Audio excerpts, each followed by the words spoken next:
Alors cette semaine, Loïc, vous avez décidé de répondre à une question que beaucoup de parents, mais pas que des parents, se posent.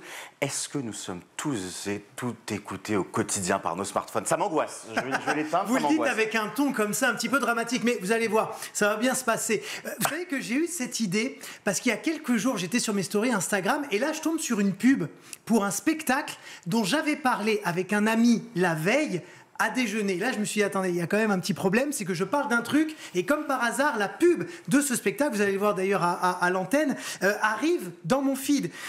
On le voit là, c'est un spectacle qui s'appelle Norma, donc ça commence en décembre, c'est pas un gros show comme Le Roi Lion ou Starmania, où là, on pourrait comprendre que ça vienne dans les pubs. Donc, je trouvais la coïncidence vraiment bizarre, et d'ailleurs, ça a fait une trend assez sympa sur TikTok. Regardez le type de vidéo qu'on trouve.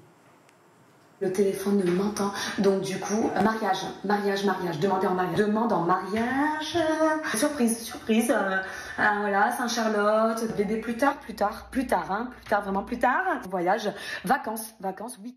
Bon, c'est bien, vous nous avez fait en plus un peu de placement publicitaire pour ce spectacle Norma. Je ne sais pas si vous avez des parts dedans. Je vais en reparler dans l'agenda à la fin du mois. Ouais. Ah ben voilà, très bien. Voilà comment on gagne de l'argent quand on est journaliste. Mais au-delà de ça, est-ce que ça veut dire que nos téléphones nous espionnent à notre insu? Eh ben oui et non. Ce qui ne vous avance pas des masses, j'en suis bien conscient. Je vais commencer par le non.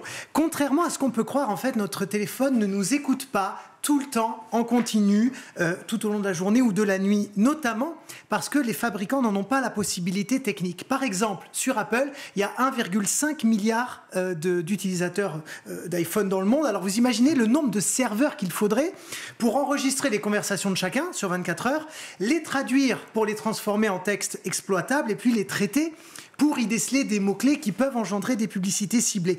Personne n'en a la capacité technologique aujourd'hui et en plus de ça, les fabricants n'en ont pas vraiment besoin. Oui, ça peut plus servir si on a envie de savoir ce qui se passe avec notre conjoint ou notre conjointe. Oui, c'est le rêve de pouvoir enregistrer. Chose. Ça, c'est de l'espionnage via des applications, mais c'est encore autre chose. Et quand le téléphone ne le fait pas naturellement. Exactement. A priori, en tout cas, c'est ce qu'on nous dit. C'est ce que je vous dis et c'est vérifié parce qu'il y a eu des recherches là-dessus. Mais pourtant, ce qu'il y a de vrai, c'est que quand on sollicite Siri, Alexa ou autre googlerie, eh ben, ils nous répondent très facilement. Oui, et ça, c'est de l'écoute passive, contrairement à l'écoute active dont on vient de parler à l'instant. C'est-à-dire que le micro du téléphone ne s'enclenche que lorsque vous dites le fameux mot-clé. Allô, Siri, allô. Mais ça veut dire qu'il est bien en train de nous écouter. Alors, il se déclenche au moment où il entend le mot en question. Mais donc il l'entend. Il l'entend, mais il ne se déclenche ni avant ni après. En revanche, c'est le mot qui déclenche.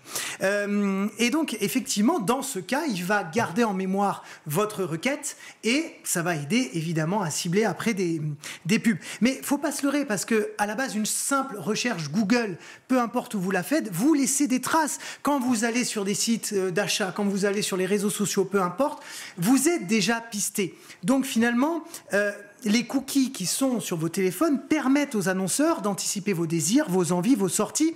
Donc, même si, comme moi, vous n'activez jamais les assistants vocaux, moi je ne le fais jamais, vous laissez des traces tous les jours par vos recherches, le temps que vous passez sur tel ou tel site, si vous swipez plus ou moins vite une story ou quoi que ce soit.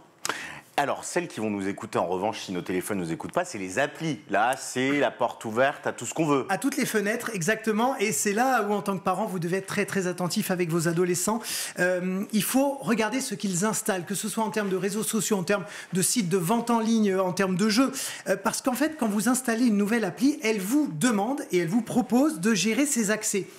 Elle vous demande si elle peut avoir accès à vos photos, à votre géolocalisation, à votre historique et aussi à votre micro. Et c'est là où, au moins pour le micro et la géolocalisation, il faut dire non, absolument non. Parce qu'une appli qui a accès à vos messages vocaux, qui a accès à tout ce que vous dites sur cette application, peut cibler, là, très bien, des mots-clés qui permettent ensuite de vous envoyer des pubs ciblées. C'est de l'or en barre pour les annonceurs, ça.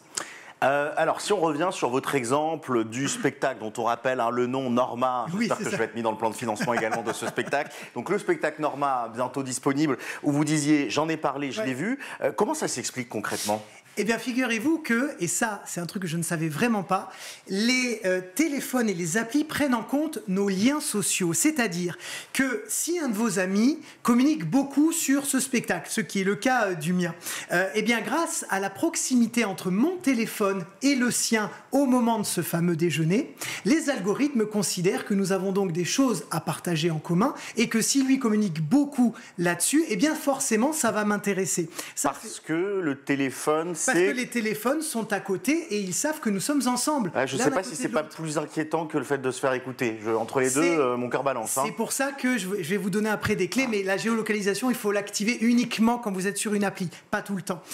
Néanmoins, c'est grâce à vos interactions aussi sur Facebook avec mon ami, sur Instagram, sur WhatsApp, tout ce qu'on se dit en fait que l'algorithme se dit tiens, ces gens-là sont amis, donc ils doivent partager le même intérêt pour ce fameux spectacle Norma. Et les téléphones peuvent même anticiper ce dont on va parler pendant un déj ou un rendez-vous en auscultant nos derniers posts, nos dernières photos, en rapprochant les centres d'intérêt des autres avec les miens. Et donc c'est pour ça que c'est apparu effectivement dans mes pubs. Alors, la question qu'on se pose désormais, puisque vous nous avez bien inquiété, Loïc, comment on fait pour se prémunir de tout ça, surtout quand on est adolescent et qu'on est vulnérable? Parce qu'à la limite, que vous ayez des amis qui soient fans de chaussures à talons et que vous ayez des pubs pour les chaussures à talons, vous avez la maturité pour vous dire que vous n'allez pas acheter les chaussures à talons. Oui. Mais quand on est adolescent et que le cerveau est en train de se former, qu'on n'a pas encore toutes les notions de communication, là, c'est la porte ouverte à je prends la carte bleue des parents parce que j'ai que des recommandations. Dès que je dis un truc, je l'ai, c'est génial. Comment on fait? Exactement. Eh bien, déjà, il faut désactiver Siri, Alexa. C'est marrant en 3 secondes, mais si vous avez un truc à demander, tapez-le, votre recherche sera conservée quand même, c'est vrai, mais au moins, il n'y a pas d'écoute au sens strict. Ensuite, je le disais, il faut être très attentif aux applications qui sont sur le téléphone de vos ados. Et sur Internet, quand vous arrivez sur un site pour la première fois, cliquez bien sur tout refuser. C'est ce qui va vous permettre d'empêcher le site et ses partenaires d'avoir accès à vos données. Et donc, je vous en parlais tout à l'heure, Guillaume, il faut désactiver sa géolocalisation quand vous n'en avez pas besoin. Le téléphone et les annonceurs n'ont pas besoin de savoir que vous venez de rentrer dans un Zara, par exemple. Donc là, il faut aller dans les paramètres de vos applications et forcer l'appli à ne vous géolocaliser que si vous en avez besoin. Par exemple, pour Maps ou pour Waze, c'est uniquement quand vous l'utilisez. Voilà, et puis il faut bien sûr nettoyer son téléphone régulièrement de tous les... On parle de l'intérieur, hein, pas... De l'intérieur, oui, non, ça ne sert à rien de le polish, ça ne sert à rien, mais à l'intérieur, vous enlevez tous les cookies de façon récurrente, mais il faut se rendre encore une fois à l'évidence, les annonceurs savent parfaitement déjà qui vous êtes et ce que vous aimez. Il faut juste faire un tout petit peu attention sur les micros, la géolocalisation, et déjà ça ira un peu mieux. Allez, et puis le geste à retenir, c'est celui-là, hop, on jette le téléphone. Non, je rigole, c'est pas un téléphone, c'est juste ma coque. Vous avez cru que c'était le téléphone? Oui. Ah là là là là. Mais vous êtes capable de tout en même temps, donc je me suis dit, il est fou. Acteur studio. J'espère qu'en régie, vous avez eu le moment et le message d'hésitation. Non, évidemment, il est là, le téléphone, mais il m'inquiète de plus en plus. Non, mais la vraie technique, vous savez, il y en a qui l'ont, c'est d'acheter les anciens Nokia ou autres marques. Ça se fait de plus en plus. Voilà, comme ça, on n'est pas les 33... Attends, j'ai compris, tourne-disque, moi je suis sur autre chose. Merci Loïc. Avec plaisir. Pour ce message de prévention, merci beaucoup. Tout de suite, on retrouve Malika Ménard dans Souvenir d'écolier. Et cette semaine, son invité, c'est l'humoriste Julien Bing.